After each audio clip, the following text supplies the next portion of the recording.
Good morning সবাইকে। আমরা এখন আছি কোয়েম্বাটোরে।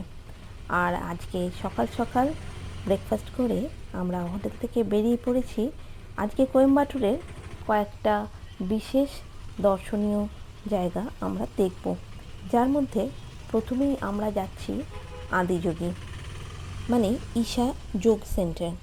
আমাদের হোটেলটা যেহেতু স্টেশনের একদম কাছাকাছি, আমাদের হোটেল থেকে ওখানে পৌঁছাতে টাইম লাগবে প্রায় 40 থেকে 45 মিনিট।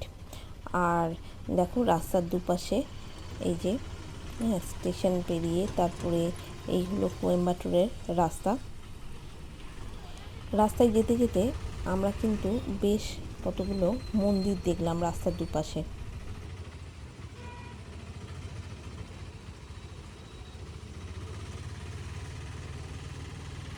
এখন রোদ কিন্তু বেশ চড়াই রয়েছে, সুতরাং গরম লাগছে বেশ ভালো।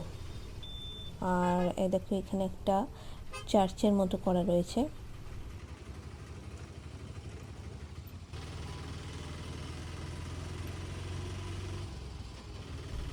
সকালে আমরা 8টার মধ্যেই বেরিয়েছি রেডি হয়ে, কারণ তাড়াতাড়ি না বেরোলে ওখান থেকে ঘুরে আমরা কিন্তু বাকি জায়গাগুলো দেখতে পারবো না।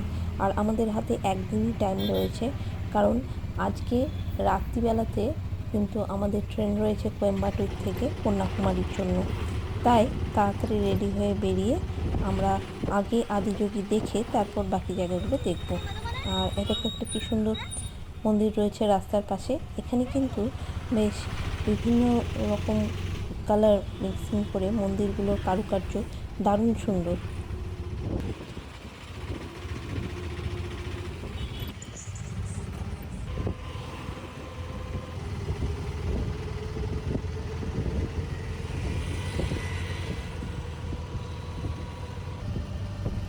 রাস্তার দুপাশে প্রচুর নারকেল গাছ দেখলাম আমরা।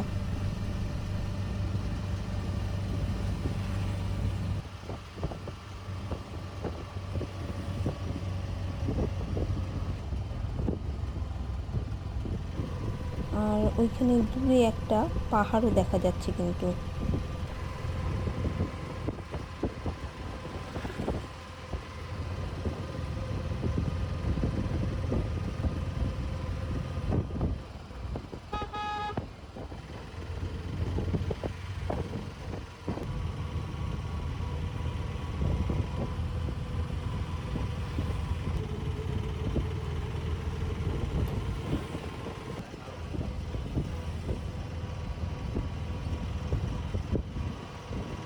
কোয়েম্বাটোর স্টেশন থেকে কিন্তু রাস্তা অনেকটাই আদিযোগী।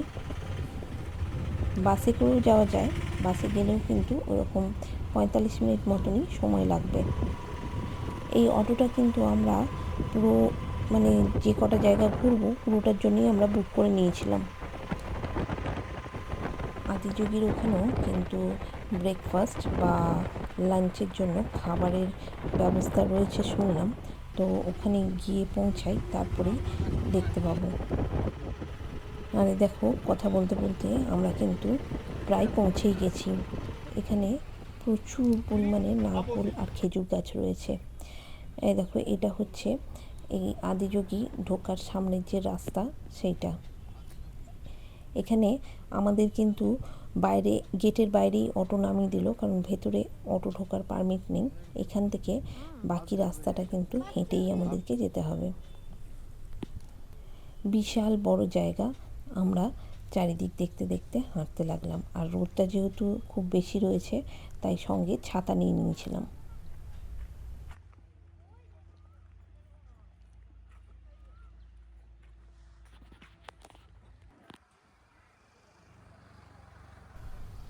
অঙ্কিতা কিন্তু প্রথমে হাঁটতে চাইছিল না, কিন্তু তারপর আস্তে আস্তে কিন্তু গল্প করতে করতে আমরা এগিয়ে চললাম যে আদিযোগীর যেখানে মূর্তি রয়েছে সেইখানের দিকে। আর এটা হলো পার্কিং।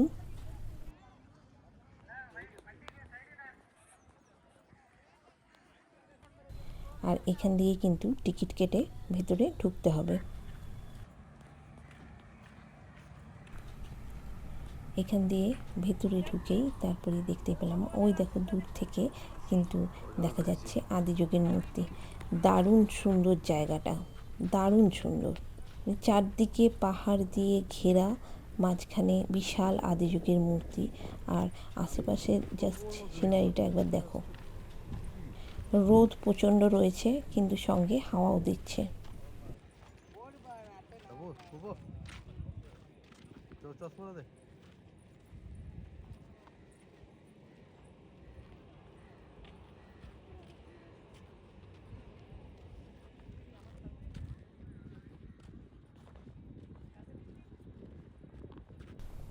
দারুণ সুন্দর লাগছে। অনেক দিন থেকে ইচ্ছা ছিল এখানে আসার বা সামনাসামনি আদিযোগীর এই মূর্তি দেখার। আজকে সেই স্বপ্ন পূরণ হলো।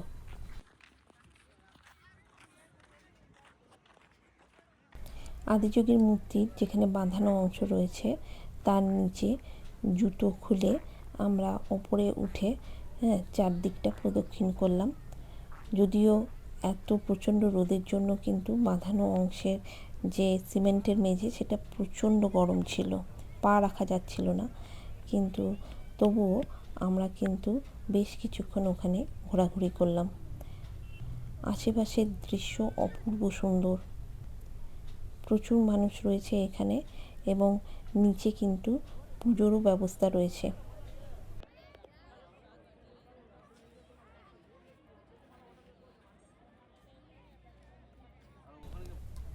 খানিকক্ষণ সামনে থেকে দর্শন করে পুজো দিয়ে তারপরে চারিদিকে প্রদক্ষিণ করে আমরা কিছুক্ষণ ওখানে বসে সময় কাটালাম।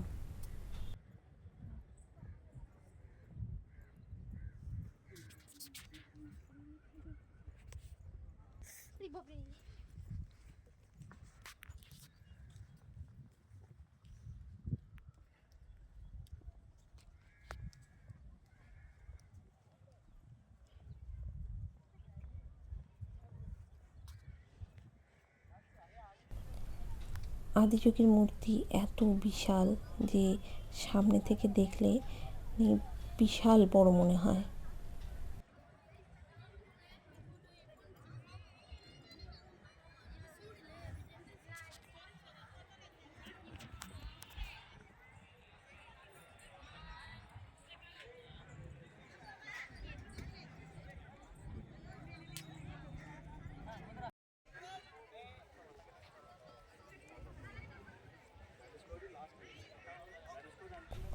এটা একটা দারুণ অনুভূতি, এটা বলে বোঝানো সম্ভব নয়। দূরে পাহাড়গুলোর উপরে দেখো মেঘগুলো মনে হচ্ছে আটকে আছে। আর ওই দেখো ওইদিকে বাস যাচ্ছে, বাসে করে এলে ওই বাসগুলো ওই পিছন দিকে নিয়ে গিয়ে নামিয়ে দেয়। এখানে বেশ কিছুটা সময় কাটানোর পরে এখান থেকে নেমে বাইরে টিকিট কাউন্টারের কাছাকাছি কিন্তু খাবারের দোকান রয়েছে, ওখানে টুকটাক কিছু খেয়ে তারপর আমরা এখান থেকে বেরিয়ে আবার আমাদের পরের যে গন্তব্য, যে জায়গাগুলো আমরা দেখবো ঠিক করেছি সেখানের উদ্দেশ্যে রওনা দিলাম।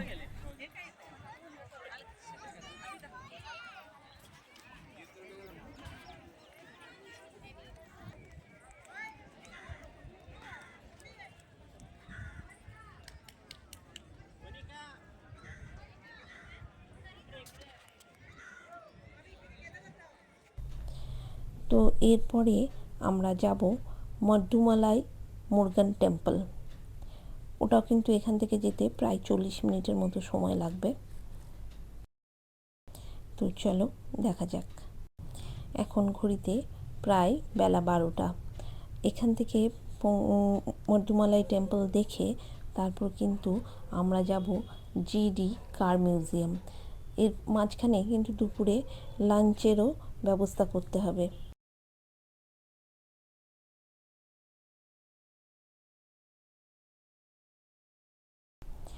অনেকখানি রাস্তা পেরিয়ে তারপরে আমরা পৌঁছালাম মধ্যমালাই টেম্পলে।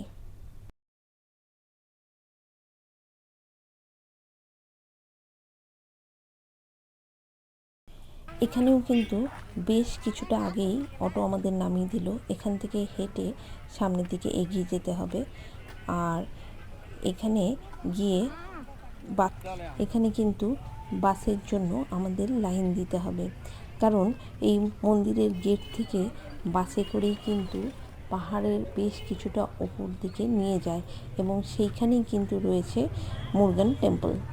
এই হলো মন্দিরের গেট, আর এই গেটের পাশ দিয়ে কিন্তু এই দেখো এইটা বাসের জন্য লাইন পড়েছে। এখানে কিন্তু বেশ অনেকটা সময় আমাদের লাইন দিয়ে অপেক্ষা করতে হলো। অনেকক্ষণ লাইনে দাঁড়িয়ে থাকার পরে আমাদের সুযোগ এলো। আর ওই দেখো এই যে বাস সামনে দাঁড়িয়ে আছে, এইভাবে লাইন দিয়ে তারপর বাসে গিয়ে উঠতে হবে টিকিট কেটে। আমরা পৌঁছে গেছি পাহাড়ের উপরে মর্দুমালাই টেম্পলে।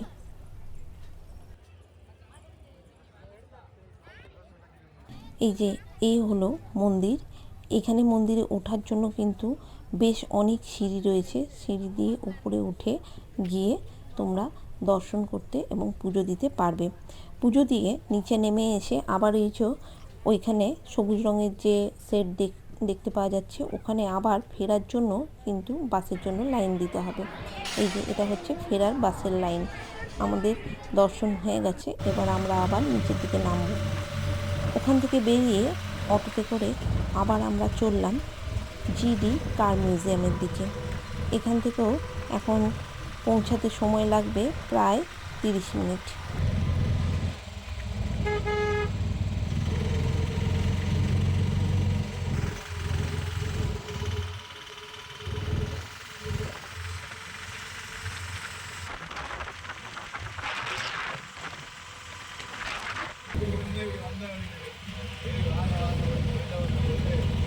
এখন প্রায় 1:30 বাজছে। তো আমরা ভাবছি যে আগে লাঞ্চটা করে নেব কিনা, কিন্তু লাঞ্চ করতে গেলে অটোটাকে দাঁড় করিয়ে রাখতে হবে। এই জন্য আগে আমরা ঠিক করলাম যে কার মিউজিয়াম দেখে তারপরেই আমরা লাঞ্চ করতে যাব। তো অবশেষে আমরা এসে পৌঁছালাম কার মিউজিয়ামে। এটা হলো জিডি কার মিউজিয়াম, কোয়েম্বাটোর। এখানে বিভিন্ন ধরনের এবং বহু পুরনো গাড়ির কিন্তু সম্ভার রয়েছে। আর এইভাবে নিচের দিকে বেশ কিছুটা হেঁটে গিয়ে ভেতরে ঢুকতে হয়।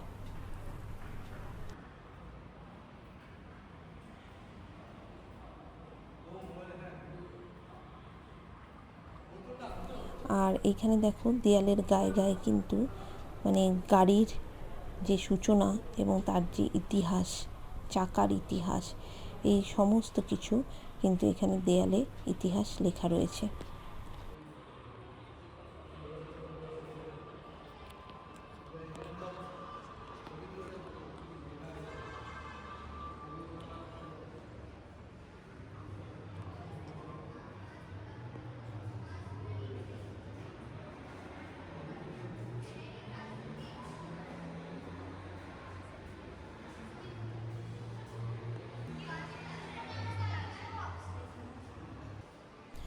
এগুলো দেখতে দেখতেই কিন্তু আমরা ভেতরে ঢুকলাম।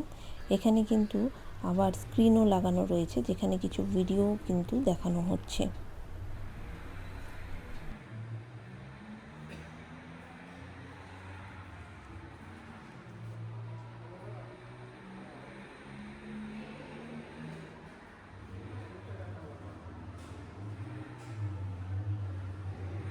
আর এই হলো মিউজিয়ামের ভেতরটা।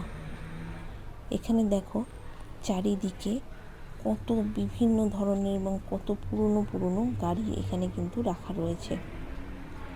এগুলো দেখতে কিন্তু ভীষণ ভালো লাগছিল এবং খুব অবাকও লাগছিল যে কত ধরনের গাড়ির মডেল।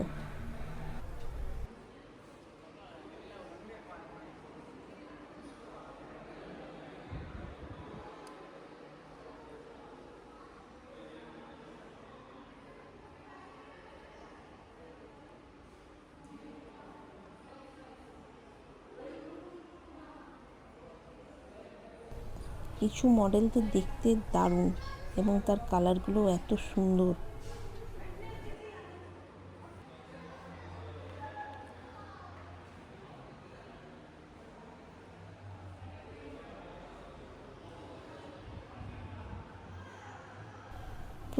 প্রচুর মানে বিভিন্ন ধরনের গাড়ি রয়েছে। এখানেও কিন্তু এই এত মানে গাড়ির সম্ভার দেখতে দেখতে আমাদের বেশ অনেকটা টাইম গেল। এখানে ভালো করে ঘুরে দেখে প্রচুর ফটো ভিডিও তুলে অবশেষে আমরা এখান থেকে বেরোলাম।